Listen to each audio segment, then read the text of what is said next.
دوسرا ہمیں ایک اور بھی شکر ادا کرنا چاہیے ذوالفقار بھٹو شہید اور ڈاکٹر عبدالقدیر اور محمد نواز شریف کا، جنہوں نے 27 سال پہلے پاکستان کو ایٹمی طاقت بنایا۔ یہ بات میں نے بڑی صراحت سے کہی کہ اگر ہندوستان کو اس پانی آبی جارحیت سے روکا نہ گیا تو پھر جنگ یقینی ہے، وہ 6 مہینے بعد ہو، وہ 6 سال بعد ہو، وہ 10 سال بعد ہو۔ چند دنوں کے اندر، اب آپ اس کو مجھے کریکٹ کر سکتے ہیں فائن رانگ، تقریباً 100 کے قریب میٹنگز کی ہیں، اور ہر میٹنگ میں جو چیز بڑی ایویڈنٹ تھی وہ سیریسنس تھی۔ آپ لوگ کام کرنے گئے ہوئے تھے، اور لیکن ایک ساتھ ہی مشن ہمیں پتہ ہے کہ انڈیا کا بھی گیا ہوا تھا اور ششی تھرور صاحب اس کی قیادت کر رہے تھے۔ اس کے بارے میں انڈیا میں بھی کہا گیا کہ they were not serious people۔ تو کیا how do you compare these two missions؟ Hindustan کا جو مشن تھا، جو ان کا جو بھی وفد تھا، اور ہندوستان خود، وہ انگریزی میں کہتے ہیں ٹائم وارپ میں پھنسا ہوا ہے، وہ ماضی کے اسیر ہیں۔ تو ان سے جب پوچھا جاتا ہے کہ بھئی 2025 ہے، تو وہ 2008 کی بات شروع کرتے ہیں، وہ 2011 کی بات شروع کرتے ہیں۔ یہ تو ہماری اتنی بڑی طاقت تھی کہ ہم کسی سے کوئی ڈالر مانگنے نہیں گئے تھے، نہ ہی کوئی عسکری امداد، نہ کوئی سویلین امداد۔ تو اور واشنگٹن میں تو لوگ اس پر حیران ہوئے۔ پیپلز پارٹی اور مسلم لیگ نون ایک نیچرل کانفلکٹ ہے۔ مصدق ملک صاحب بھی وہاں پہ تھے، وہ وزیر ہیں اور حالیہ وزیر ہیں، تو رتبہ تو ان کا بڑا ہے، اور بھی مختلف طرح کے لوگ تھے، ڈفرینٹ سوچوں کے لوگوں کی ایک کمپوزیشن تھی۔ تو یہ تجربہ کیسا رہا؟ کوئی کانفلکٹ کی سچویشن ہوئی؟ یا یہی براموس میزائل جو کہ بہت ہی ہندوستان نے 10 مئی کو چلایا ہمارے اوپر، اور نقصان بھی کچھ ہوا پاکستان کا۔ یہ ایک ان ایکٹیویٹڈ براموس مارچ 2022 میں میاں چنو میں آ کے گرا تھا، اور ہم نے خاموشی سے ہندوستان کو واپس کر دیا۔ انہوں نے کہا یہ سوری غلطی ہو، غلطی نہیں تھی، وہ آپ کے ایئر ڈیفنسز چیک کر رہے تھے۔ ایران اسرائیل تنازع، اور اس دوران ہی پاکستان نے ڈونلڈ ٹرمپ کو امن کے نوبل پرائز کے لیے نامینیٹ کر دیا، جس پہ کرٹیسزم ہو رہا ہے۔ آپ کو یہ ڈیسیژن کیسا لگتا ہے؟ آپ دیکھیے فیلڈ مارشل صاحب کو 2.5 گھنٹے کے لیے ڈونلڈ ٹرمپ صاحب نے بلایا، مودی صاحب کے ساتھ G7 میں تصویر نہیں کھنچوائی۔ تو یہ کیا ہو رہا ہے؟ زمانہ اپنے حوادث چھپا نہیں سکتا، تیرا حجاب ہے قلب و نظر کی ناپاکی۔ واہ! زمانے کے حوادث تو جاری ہیں۔ یہ جو مارکہ حق ہوا، اس نے معاملات کو کھولا، اور لوگوں کو یہ احساس ہوا کہ وہ ملک جس سے آپ پوری دنیا کو بھی شاید احساس ہوا، ہم کہتے ہیں کمزور ہے، باسکٹ کیس ہے، اس میں تو ابھی بھی اللہ نے جان دی ہوئی، اور وہ نم ہے زرخیزی والا۔ ٹھیک ہے، آپ کی پارٹی کے جو قائد ہیں میاں نواز شریف، وہ ہندوستان سے تجارت کے بڑے حامی ہیں، تو کیا آپ کو یہ پاسبلٹی نظر آ رہی ہے، ان کی خواہش پایہ تکمیل تک پہنچ رہی ہے؟ کہ پاکستان کے نوجوانوں کو بھی پہلی دفعہ سمجھ آئی ہے، اور اگر نہیں سمجھ آئی تو سمجھ آ جانی چاہیے کہ یہ ملک اگر آج قائم ہے تو 92 کے ورلڈ کپ کی وجہ سے نہیں، 98 کے ایٹمی دھماکے کی وجہ سے۔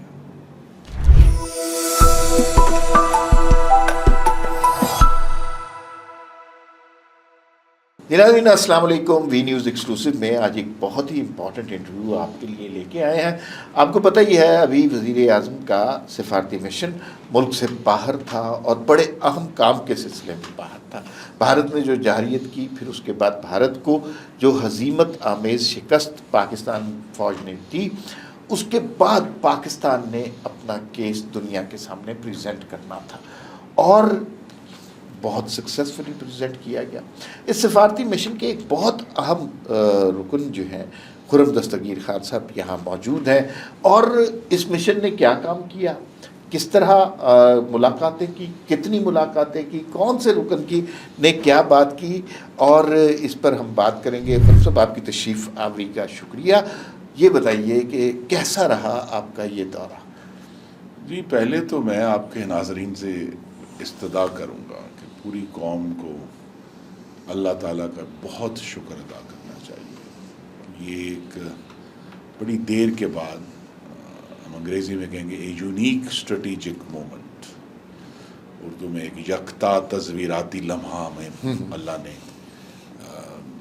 رحمت کی ہے کہ پاکستان کی بات جو ہے وہ سنی گئی ہے، پاکستان کی سفارتی ساکھ بہتر ہوئی ہے، پاکستان کی عسکری ساکھ بہتر ہوئی ہے، اور اس میں جو رول ہے وہ اس پر بھی شکر ادا کرنا چاہیے کہ وزیر اعظم نے غالباً پاکستان کی تاریخ کا، چلے مجھے اس میں سے نکال دیں، لیکن سب سے قابل سفارتی مشن جو ہے وہ بھیجا۔ نہیں، آپ کو نکال نہیں سکتے، you are part of this. تو وہ بہت ہی ایک اچھا گروپ تھا، سب سنجیدہ لوگ تھے، سب میرٹ پہ تھے، میرٹ پر تھے، پڑھے لکھے لوگ تھے، اور یہ بھی تھا کہ جب آپ نے دنیا میں جانا تو دنیا کی تاریخ سے آگاہ لوگ تھے، کس وقت کیا ہوا، کس ملک نے کی ہسٹری کیا ہے، جس کو سامنے رکھ کر بات کی جاتی، تو اس لحاظ سے بھی ایک بڑا قابل مشن تھا۔ اور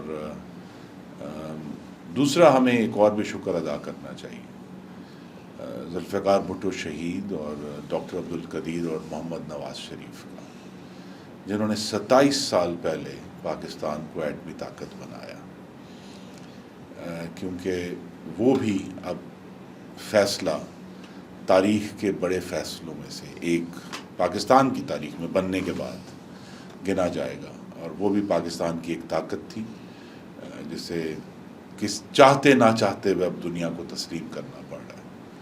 تو ہمیں بہت ہی کچھ وجوہات ہندوستان کی غلطیوں کی وجہ سے، اور ان کی غلطیاں ان کے تکبر کی وجہ سے ہیں، تو ان کا جو تکبر تھا اس کی وجہ سے پاکستان کے لیے ایک نیا سپیس کریٹ ہوا ہے۔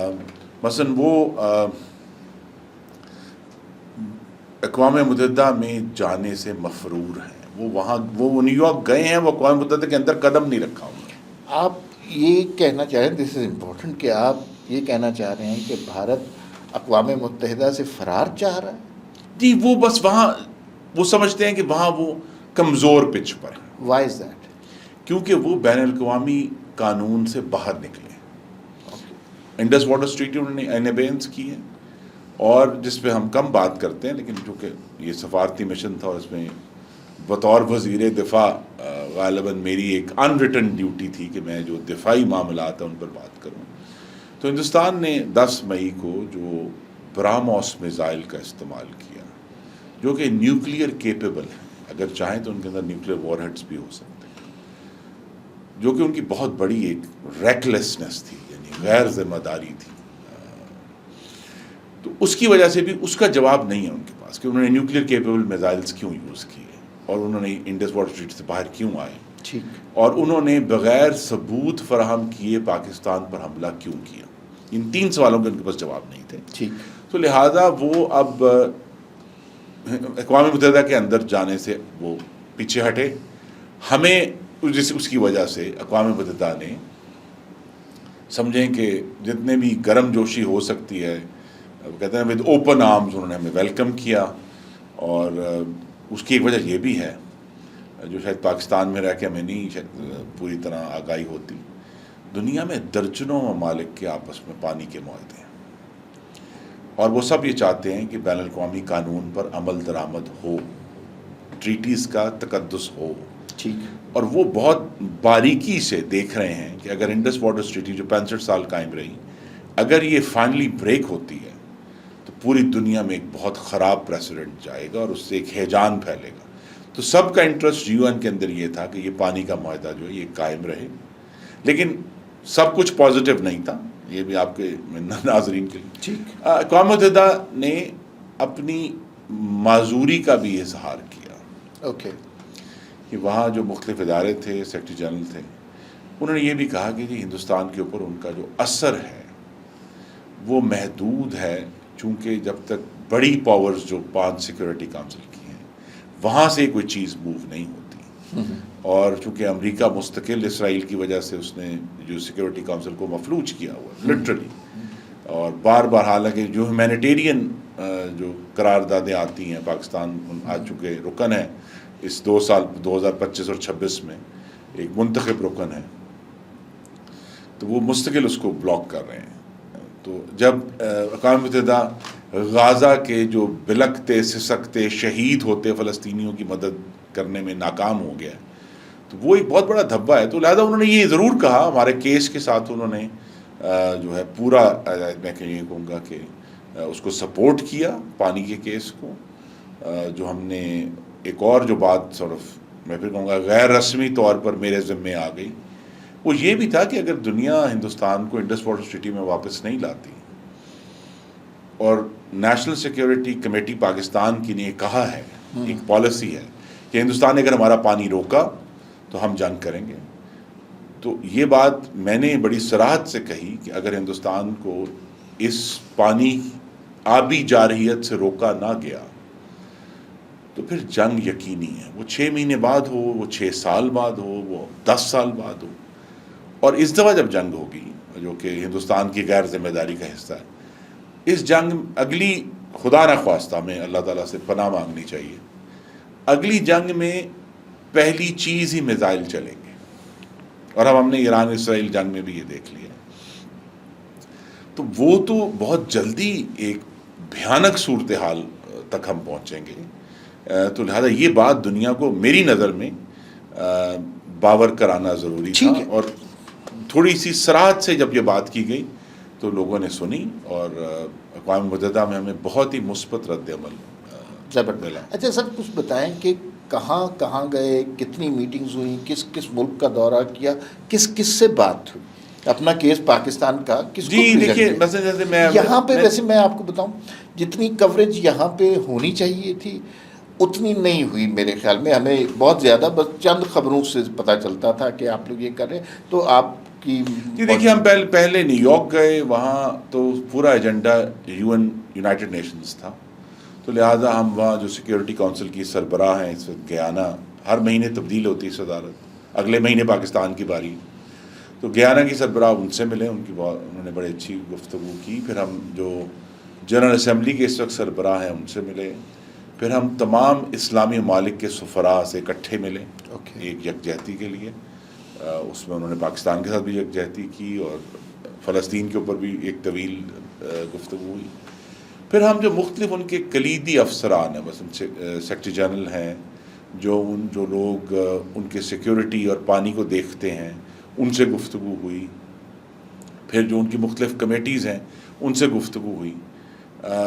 تو ہم نے تو حقیقت یہ ہے کہ نیو یارک یا مختلف شہر جو ہیں وہ صرف میٹنگز میں آتے جاتے ہوئے دیکھے ہیں. وہ بہت ایک چلے سینکڑوں نہیں تو کم از کم درجنوں میٹنگز جو ہیں وہ ہوئی ہیں. پہلے ہم نیو یارک گئے، اس کے بعد واشنگٹن گئے، وہاں بھی ہمارے پاس کچھ ڈھائی دن تھے. اس کے بعد ہم لندن گئے، ادھر بھی میٹنگز ہوئیں، اس پر بھی ہم بات کریں گے.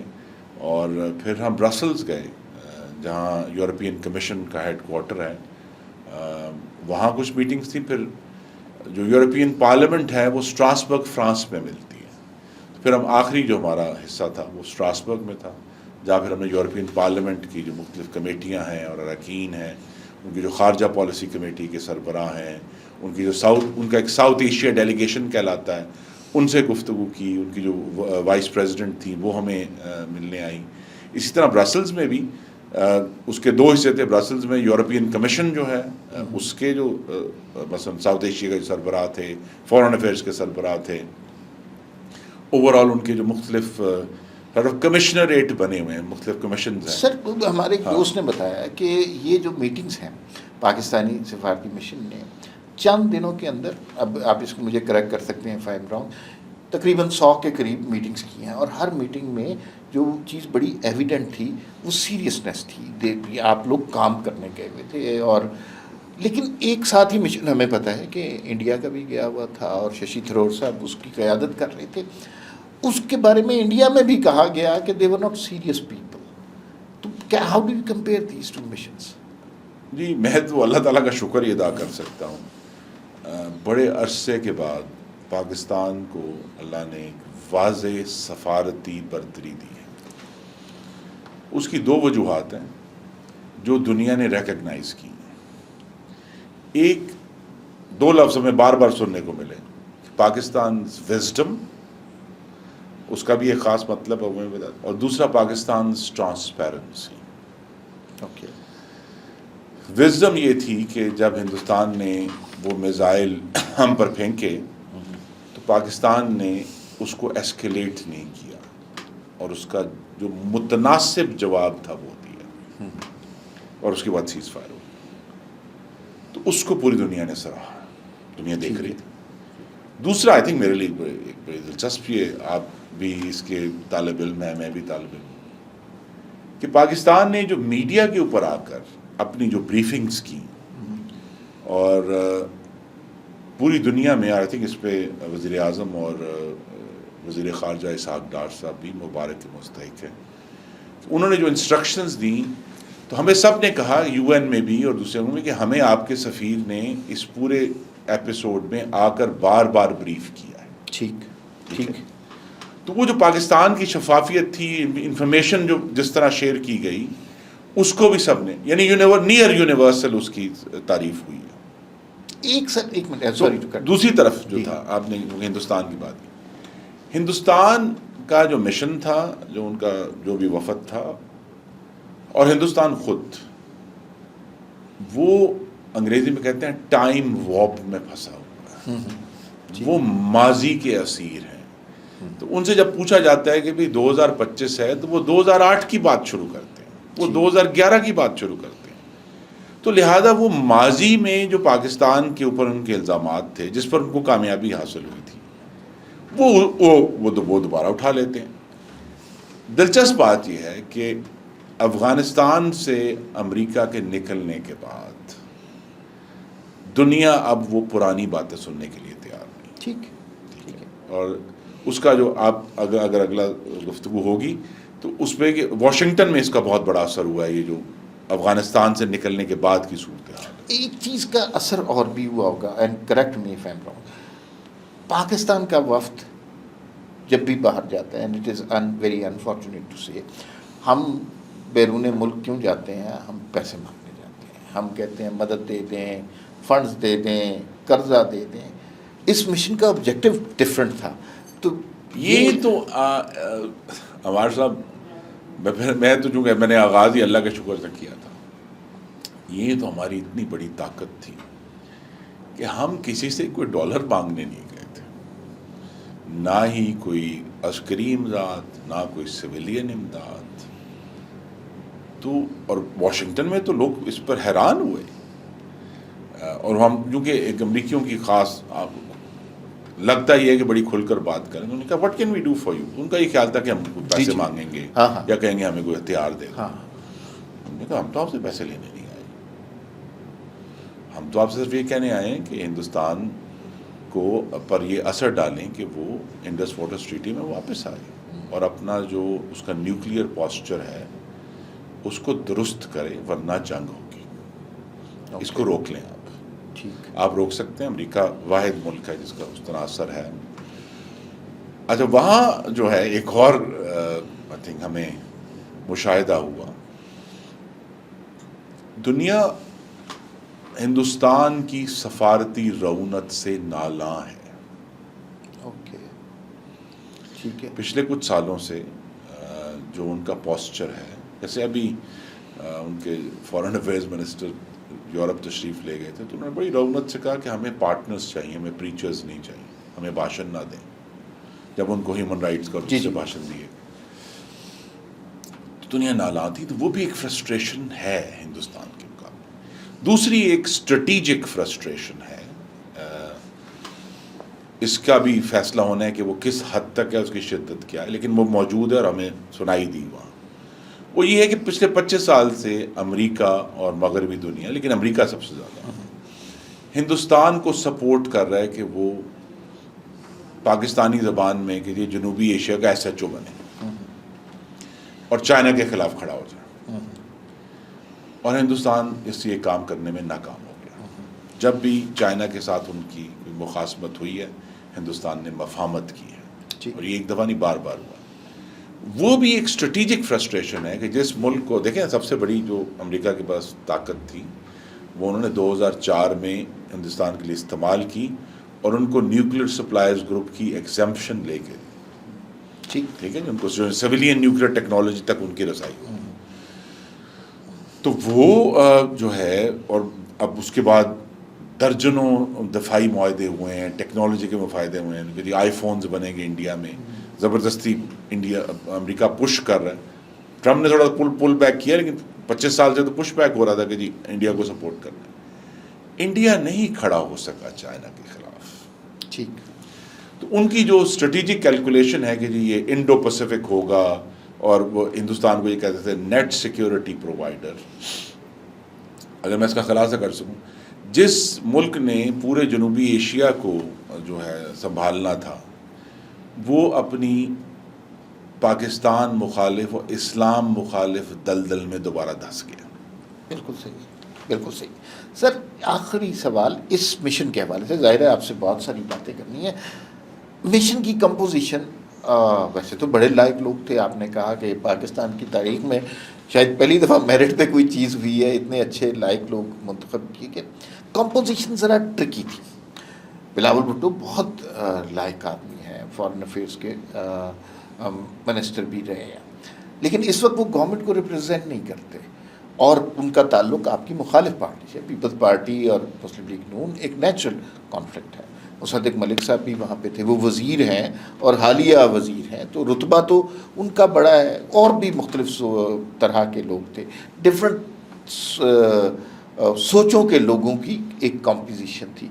تو یہ تجربہ کیسا رہا؟ کوئی کانفلکٹ کی سچویشن ہوئی؟ نہیں، ہمیں یہ بھی اللہ کا شکر ہے کہ سب لوگ پاکستان پر فوکس تھے، اور ڈیلیگیشن کے اندر تو کوئی سٹریس نہیں ہوئی. یہ ضرور ہوا کہ دیکھیں بین الاقوامی پروٹوکالز جو ہیں، پاکستان کے نہیں، بین الاقوامی، وہ یہی دیکھتے ہیں کہ بھی ہیڈ جو ہے اس کی کیا سرکاری پوزیشن ہے، اور پھر اس کی پوزیشن کے مطابق سامنے کی حکومت سے لوگ آتے ہیں. تو وہ آئی تھنک وزیر اعظم شاید جب اگلا مشن ترتیب دیں تو اس کو دیکھ کر انہیں ضرور اس پہ ضرور سوچنا چاہیے کہ اگر ہائیسٹ لیول پر انکریس چاہیے تو پھر اس لیول کا آدمی جو ہے اسے ہیڈ بنانا چاہیے. لیکن بلاول صاحب نے، میرا پہلی دفعہ ان کے ساتھ اتنا ایک طویل انٹریکشن بنا. وہ میرے کولیگ تھے 18 سے 23 تک پارلیمنٹ میں، وقتاً فوقتاً ان سے گفتگو بھی ہوتی تھی، لیکن انہوں نے بہت قابلیت سے پاکستان کا کیس لڑا ہے. اور جس طرح میں نے کہا کہ ہسٹری کو سامنے رکھتے ہوئے بڑی واضح زبان میں اور بہتر انگریزی میں انہوں نے پاکستان کا کیس لڑا ہے. تو بہت لیکن یہ کہ بہرحال میں نے پرائم منسٹر کو ایڈوائس بھی کیا. کل انہوں نے ہمیں کھانے پر بلایا تھا ڈیلیگیشن میں کہ جی شاید اب جو مین کام تھا پاکستان کا بیانیہ بنانے کا وہ ہو چکا ہے. اب آپ چھوٹے ڈیلیگیشنز کافی سارے ممالک میں بھیج سکتے ہیں ان نتائج کے ساتھ جو ہم لے کر آئے ہیں واپس. کہاں فوکس کرنا ہے؟ میرے خیال میں فوکس کرنا چاہیے. مثلا جرمنی میں ہمیں ایک مشن ضرور بھیجنا چاہیے، برازیل میں بھیجنا چاہیے جو بڑے ممالک ہیں. اسی طرح جہاں سے ہمیں مزاحمت آ رہی ہے، اب کوڈ کا حصہ ہیں. ایک امریکہ نے کوڈ بنایا تھا، امریکہ، ہندوستان، جاپان اور آسٹریلیا. تو جاپان اور آسٹریلیا جو ہیں ان کو بھی ہمیں شاید غالباً پہلے اسلام آباد میں اپروچ کرنا چاہیے.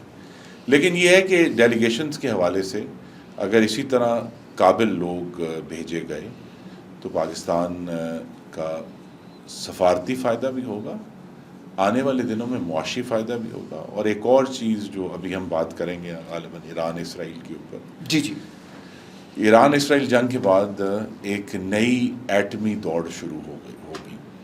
ہر ملک یہ چاہے گا کہ اس کے پاس ایٹمی ہتھیار ہوں.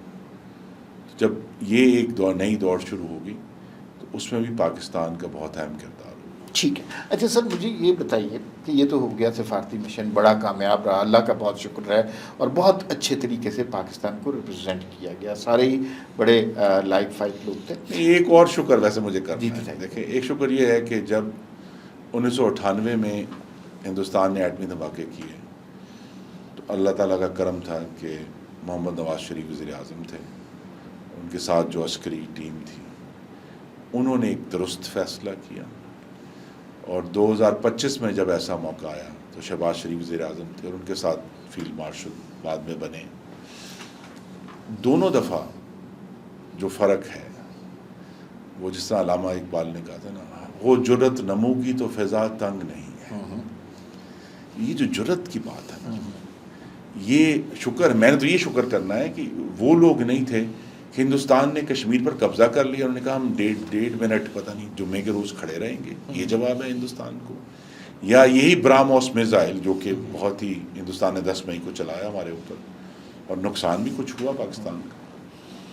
یہ ایک ان ایکٹیویٹڈ براموس مارچ 2022 میں میاں چنو میں آ کے گرا تھا، اور ہم نے خاموشی سے ہندوستان کو واپس کر دیا. انہوں نے کہا جی سوری غلطی نہیں تھی، وہ آپ کے ایئر ڈیفنسز چیک کر رہے تھے. لیکن اس وقت کی حکومت جو تھی وہ 18 سے 22 تک سیاسی بھی اور عسکری بھی وہ ہندوستان کے ساتھ بزدلانہ مصالحت کر رہے تھے، اور جس کا پاکستان کو نقصان ہوا.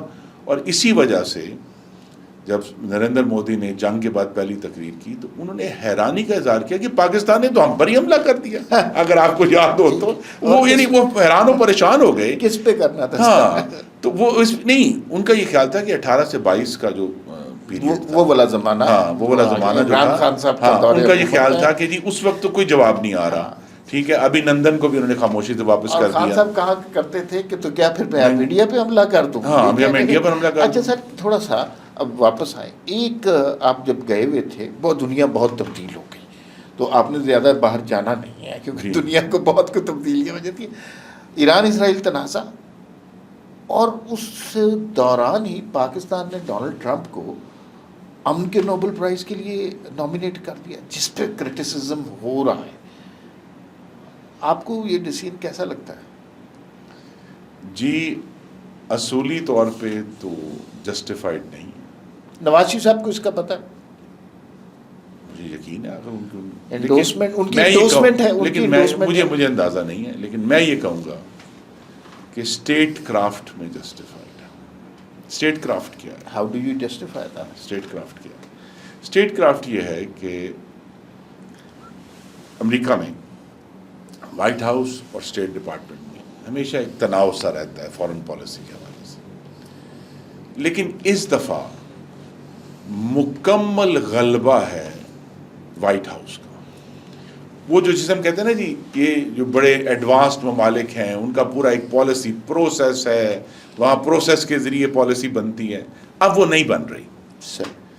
ٹھیک، اب وہ براہ راست ڈونلڈ ٹرمپ کی ذات ہے،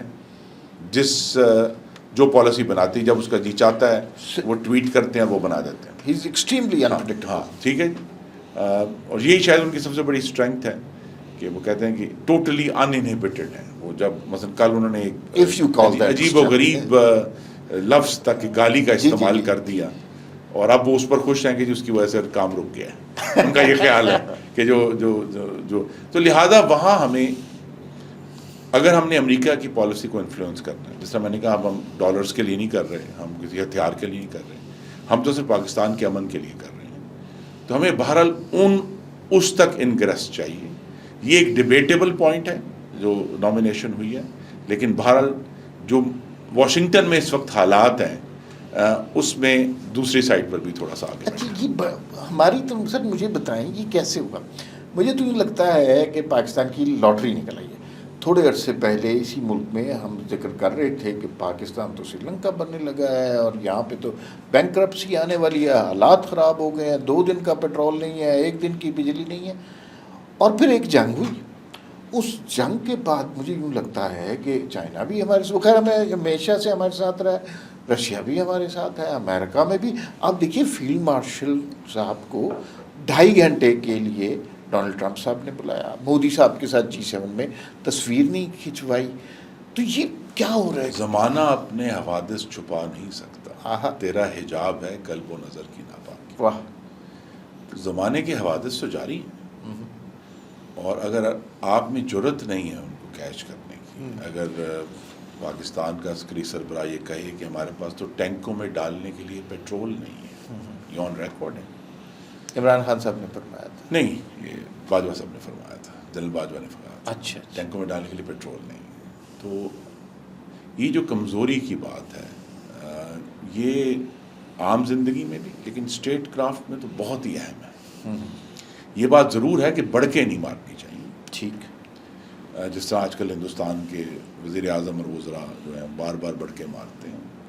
لیکن یہ ہے کہ ہمیں جو کریج ہے اس کے ساتھ اگر آپ ایکٹ کریں گے تو پھر ضرور حالات تبدیل ہوتے ہیں. اور اس میں جو آپ نے کہا نا جی کہ برا حال تھا، اور دیکھیے کم از کم 3 سال سے پاکستان کی ایک سیاسی جماعت اور اس کا سوشل میڈیا مستقل مایوسی اور منفیت پھیلا رہا ہے کہ جی اس ملک کو تو لوگ چھوڑ کر جا رہے ہیں. اچھا ایک دن خبر آئی کہ جناب ساری فیصل آباد میں جو ہے فیکٹریاں بند ہو گئی ہیں، اگلے دن خبر آئی ایکسپورٹ میں 11% اضافہ. تو مستقل منفیت پھیلانا جو ہے اس نے قوم پر اثر کیا ہے، یہ ہمیں نہیں معلوم. جیسے ایک صاحب نے کہہ دیا تھا کہ ہمارے پی اے ای کے پائلٹس کے جی جس طرح انہوں نے ویسے کہہ دیا تھا بغیر کسی وجہ کے. اب اگر اس جنگ نے اسینچلی بہت ساری چیزیں دیکھیں، فوج کی جو صلاحیت ہے وہ 6 دن میں ڈیولپ نہیں ہوتی کہ جی 22 اپریل کے بعد ہماری صلاحیت ڈیولپ ہوئی ایئر فورس کی صلاحیت تو دہائیوں سے ڈیولپ ہو رہی تھی. اور کیوں ڈیولپ ہو رہی تھی؟ وہ ڈیولپ اس لیے ہو رہی تھی کہ محمد نواز شریف کے پچھلے دور میں جب یہ بات واضح ہو گئی، اگر آپ کو یاد ہو کہ وہ F-16 جن کی پاکستان ادائیگی بھی کر چکا تھا وہ پاکستان کو نہیں دیے، وہ کھڑے رہے وہاں آئی تھنک ایریزونا کے کسی صحرا میں. بعد میں نے کہا جی پیسے لے لیں آپ، پیسے بھی میاں صاحب کے دور میں واپس آئے. یہ بات جب واضح ہوئی کہ امریکہ اب ہمیں سپورٹ نہیں کرے گا اور یہ JF-17 کا پروگرام شروع کیا گیا، یہ تو وہاں سے بات چلی ہوئی کہ وقت کے ساتھ ساتھ وہ جو امریکہ پر انحصار تھا وہ کم ہوا، خود مختاری آئی اس سارے پروسیس میں. چین نے ہماری اس میں بے حد مدد کی، آج بھی کر رہا ہے. تو ہم یہاں تک پہنچے اور وہ جب ڈیمونسٹریٹ ہوا، دیکھیے بات یہ ہے کہ عام دنوں میں چونکہ ہم سب سیاسی معاملات میں پھنسے ہوئے ہیں، ایک دلدل ہے میڈیا کی، اور جب یہ جو مارکہ حق ہوا اس نے معاملات کو کھولا اور لوگوں کو یہ احساس ہوا کہ وہ ملک جس سے آپ پوری دنیا کو بھی شاید احساس ہوا، ہم کہتے ہیں کمزور ہے، باسکٹ کیس ہے، اس میں تو ابھی بھی اللہ نے جان دی ہوئی اور وہ نم ہے زرخیزی والا. ٹھیک ہے، تو وہ جو آئی اور بہت ساری جو سیاسی بنیاد پر ایک تباہ کن منفیت پاکستان کی افواج کے بارے میں بھی پھیلائی گئی. کوئی ڈیفینڈ نہیں کر سکتا ہے افواج کے سیاسی کردار کو، لیکن جب انہوں نے اپنا کام کر کے دکھایا ہے آپ کو تو سب کو ماننا پڑے. فوج کا پروفائل یہاں سے یہاں گیا ہے، بہت فرق. اس لیے یہ پاکستان کے لیے جو ایک خود اعتمادی ہے، اگر آپ کے وقت ہے تو میں ایک کہانی سنا دیتا ہوں چھوٹی سی. ترکی کے وزیر اعظم تھے، وہ تشریف لائے تو میں ان کا کنڈکٹنگ وزیر تھا، حکومت میں تھے، یہ 2013 سے. تو وہ بڑے ایک پروفیسر آدمی تھے. تو میں نے ان سے پوچھا کہ یہ آپ نے 2001 میں یہ کیسے ٹرن اراؤنڈ شروع کیا؟ انہوں نے کہا کہ وزیر صاحب اعتماد ہمیشہ اندر سے تلاش کرنا پڑتا ہے. ٹھیک، دنیا تو آپ کو کہتی ہے کہ آپ ختم ہو گئے، اب آپ نہیں اٹھیں گے، ٹھیک، اب آپ زمین پہ لیٹ گئے. تو ہم نے اپنے اندر سے یہ اعتماد تلاش کیا. اور وہ جو انہوں نے کہا پہلا سٹیپ، چونکہ وہ اکانومسٹ تھے، انہوں نے کہا جی پہلا سٹیپ ہم نے کیا، ہم نے پرانا ٹرکش لیرا ختم کر کے نئی کرنسی لے کر آئے، اور پھر انہوں نے سٹیپس بتائے. لیکن یہ جو بات ہے کہ اعتماد اندر سے تلاش کرنا ہے، دنیا آپ کو کہے یا نہ کہے، آپ نے اپنے جو اقدامات ہیں وہ لینے ہیں. پاکستان کے پاس ایک نیا اعتماد آیا ہے. مجھے توقع ہے کہ پاکستان کے نوجوانوں کو بھی پہلی دفعہ سمجھ آئی ہے، اور اگر نہیں سمجھ آئی تو سمجھ آ جانی چاہیے کہ یہ ملک اگر آج قائم ہے تو 92 کے ورلڈ کپ کی وجہ سے نہیں، 98 کے ایٹمی دھماکے کی وجہ سے. آخری اس سوال سر، پاکستان ایران اسرائیل تنازع میں پاکستان کی پوزیشن بڑی ٹرکی ہے، یہ آپ کو تسلیم کرنا پڑے گا. ایک دوست نے بہت اچھا جملہ کہا، اس نے کہا بیٹھے ہم امریکہ کے ساتھ ہیں، کھڑے ہم ایران کے ساتھ ہیں. تو اس میں ہمیں مزید کیا آپ کے خیال میں ہم نے اچھا ہے؟ مجھے پتہ نہیں ڈائمینشن کو اردو میں کیا کہتے ہیں، پر پاکستان نے 3 ڈائمینشنل چیس کھیلی ہے. اوکے، اور 3 رخی جو ہے انہوں نے یہ شطرنج کھیلی ہے. اور میں تو بہت اس معاملے میں اللہ تعالیٰ کا بھی پھر شکر ادا کیا ہے کہ پاکستان کو یہ دانش دی گئی کہ ہم نے ایران کے ساتھ بھی کھل کر دیکھیے جو وزارت خارجہ کی 2 دن پہلے کی جو پریس ریلیز ہے وہ بڑی سگنیفیکنٹ ہے. واضح کہا کہ ہم امریکہ کے ایران کے ایٹمی تنصیبات پر حملے کی مذمت کرتے ہیں. تو ہم نے جہاں اصول کی بات تھی ایک اصولی موقف لیا. امریکہ کی سپورٹ تو میں نہیں کہتا, ہم ان کے ساتھ کھڑے بھی نہیں, کس طرح کھڑے ہیں ہم تو کھڑے ہیں اصول کے ساتھ. دیکھیے اصول کے ساتھ کھڑا ہونا اس لیے ضروری ہے کہ امریکہ نے جو ایران کی ایٹمی تنصیبات پر حملہ کیا وہ ایک پریسیڈنٹ ہو سکتا ہے ہندوستان کے پاکستان کی ایٹمی تنصیبات پر حملہ کرنے کا. ٹھیک, دیکھیے ہمیں یہ بڑے مشکل معاملات ہیں, یہ کوئی آسان کوئی کھیل تو نہیں ہے نا کرکٹ کا. تو یہاں پھر ہمیں اس کی مذمت کرنی چاہیے تھی, اور مجھے بہت خوشی ہے کہ کی. ایران کی خود مختاری کا دفاع ہماری خود مختاری کا دفاع ہے. جب بین الاقوامی طور پر آپ بات کرتے ہیں تو خود مختاری کا دفاع, اور یہ جو ریڈ لائن امریکہ نے کراس کی ہے ایٹمی تنصیبات پر حملہ کر کے, یہ ایکچولی بہت ہی سیریس معاملہ ہے براور صاحب. یہ اس سے پہلے اسرائیل نے 1981 میں عراق کا ایک ری ایکٹر تباہ کیا تھا, آئی تھنک جون ہی تھا غالباً یا مئی تھا. ایک ان ریٹن رول ہے کہ جب بھی جنگ ہوگی بھی تو ایٹمی تنصیبات پر حملہ نہیں کیا جائے گا, کیونکہ اس کے کانسیکوینسز بڑے لیکیجز ہو جائیں تو بہت بھیانک ہے. ٹھیک ہے, مثلا امریکہ نے ایران کا جو آئی تھنک بشر ہے ان کا ایک بجلی بنانے کا اس پر حملہ نہیں کیا جو بالکل سمندر کے اوپر ہے, کیونکہ اس سے خطرہ یہ ہے کہ پوری مڈل ایسٹ کی جو واٹر سپلائی ہے وہ ختم ہو جائے گی. تو لہٰذا وہاں پھر ہمیں پاکستان نے ایک مشکل مرحلہ تھا, لیکن پاکستان اس سے میری نظر میں ایک بہتر طریقے سے باہر آیا. One last question and I want a brief answer.